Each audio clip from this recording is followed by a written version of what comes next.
Negara mana yang paling beresiko?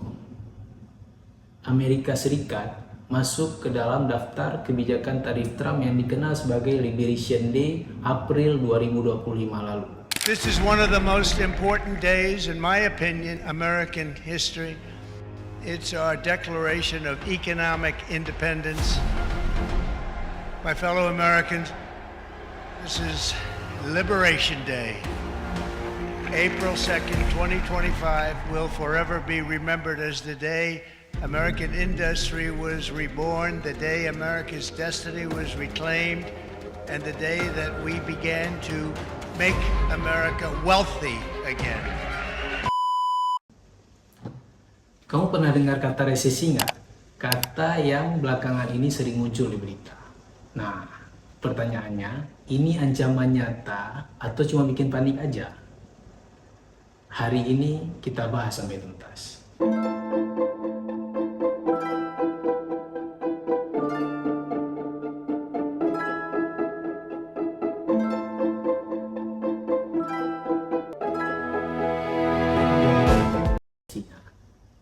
Sebelum kita kasih datanya, kita semai dulu persepsinya.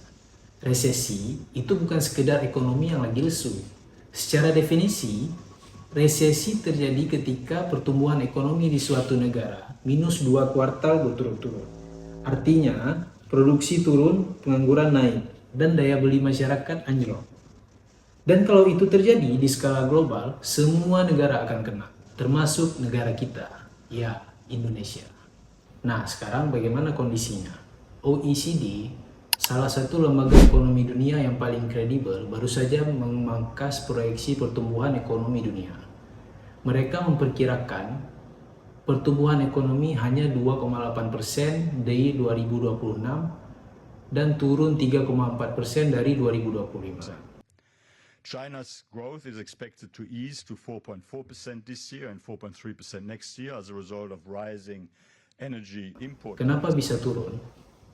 Ada 3 faktor yang membuat ekonomi turun. Yang pertama, suku bunga di tiap negara masih tinggi. Kedua, hutang pemerintah makin menumpuk. Ketiga, konflik di Timur Tengah bikin harga energi tidak stabil. Nah, semua faktor-faktor itu menghantam ekonomi dunia secara bersamaan. Negara mana yang paling beresiko? Amerika Serikat masuk ke dalam daftar kebijakan tarif Trump yang dikenal sebagai Liberation Day April 2025 lalu. Ia masih terasa dampaknya sampai sekarang.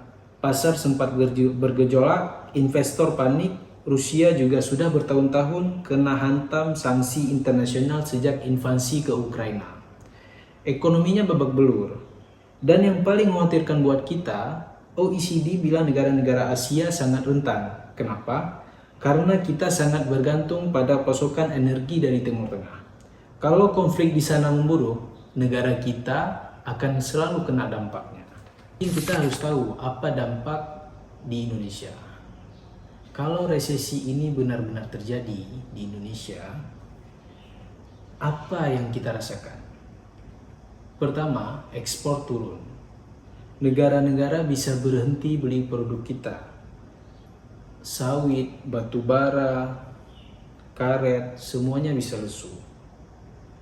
Investor kabur. Investor lari ke aset yang lebih aman. Rupiah makin tertekan. Ketiga, harga barang dalam negeri naik. BBM, sembako, semua ikut merangkak. Dan yang paling terasa buat kita semua, lapangan kerja semakin sulit kita cari. Jadi, ancaman ini nyata atau cuma nakut-nakutin? Jawabannya ini nyata guys. Tapi belum pasti terjadi. Yang pasti, kalau kita nggak sadar dan nggak siap, semua akan jauh lebih terasa. Mulai dari urusan kerja, harga barang, hingga tabungan kita. Pertanyaannya, apakah kamu sudah siap? Jika video ini bermanfaat, share ke orang yang perlu tahu. Aku Jack, dan ini kata Jack.